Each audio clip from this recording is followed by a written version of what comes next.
I knew I knew a little bit. You know, I mean, I was reading up all about it at the time that it happened. But that line that Ryan's character says about, you know, you probably got a couple of lines just to make yourself not sound like a dumbass was exactly me. You know, you start getting into more details, and I was lost, intimidated, feeling like I couldn't possibly comprehend at all. And the thing that is surprising is.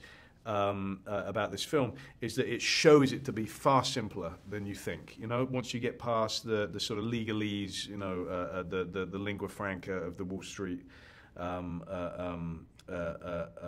tools, and you understand it from a very human point of view, it's not that complex. And surprising that you can have a film about this that's so bloody entertaining, so funny, and so heartbreaking and terrifying at the same time. And the fact that, you know, many people have been saying it, hey, nothing's changed. In fact, maybe the situation has gotten worse. But you sort of always, there's this trusting element that most of us have of like, that can't possibly be true. These incredible minds that say things that confuse the hell out of me, they must be able to figure this all out, and they haven't, you know, and this very well could happen again. Absolutely, because I mean, there's that one moment when the Brad Pitt's character, you know, says for every 1% drop in employment, 40,000 people die. You know, I mean, this is something which is just not about these aren't just statistics; these are human lives.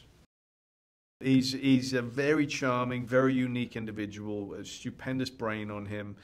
Knows himself very well, creates an environment that he knows he works in best, where it's a lot of solitude. He absolutely is obsessed with numbers, with analysis. His motivation for being in this is really not making money. It's about his absolute love of the numbers, and as a consequence, he makes a fortune for his clients and for himself as well. But he's generally a very ethical and positive individual, and he does not generally like to look for shorts, meaning betting against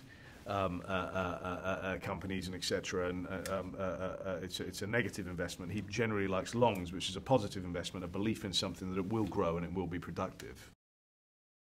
He is an expert. He is the expert. You know what I mean? I mean, there was nobody who called it sooner than he did. You know, he's an outsider willingly. You know, he has no desire. He's one of the least vain men you'll ever come across, which is the complete opposite of the cliched idea of a Wall Street gent, isn't it? You know, the least power mad person you'll ever come across. You know, he does it because he has a genuine love for what he does. Yeah, sent me all of his clothes. You know, he's very particular about what shorts he wears, what t-shirts he wears. It's all about not distracting thought. You know, he's kind of almost as being a pure thought, even though he's a very physically strong man. And during this time, he was lifting heavy weights. He got very ill from the stress of the time as well. But you know, he hates clothes that distract him, and so he told me the brands, the very few brands that there are on the t-shirts, and then he just said, you know what, I'll just send you my own clothes, and so I got the FedEx pack.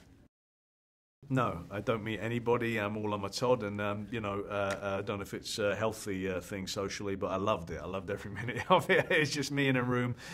The voice of Adam McKay, you know, because he often speaks on a mic and just sort of talking me through scenes, and or just telling me how awful I was being, and cracking jokes. He's one of the funniest guys you'll ever come across, and smartest as well. And I had a wonderful time. It was a great vibe. The crew were fantastic, and I kick-started the whole thing. You know, it was the first week was my week. The reason being that he has been obsessed and angered with this since it occurred. He has an incredible knowledge about the whole thing, and is able to bring his comedic talents to making this a very approachable story, which otherwise would have been a very daunting piece for people to approach as a film. You know, you don't immediately think the financial crisis of 2008 is going to make a wonderful film, but he's managed to crack that. Yes. You know, yeah, he breaks all the rules.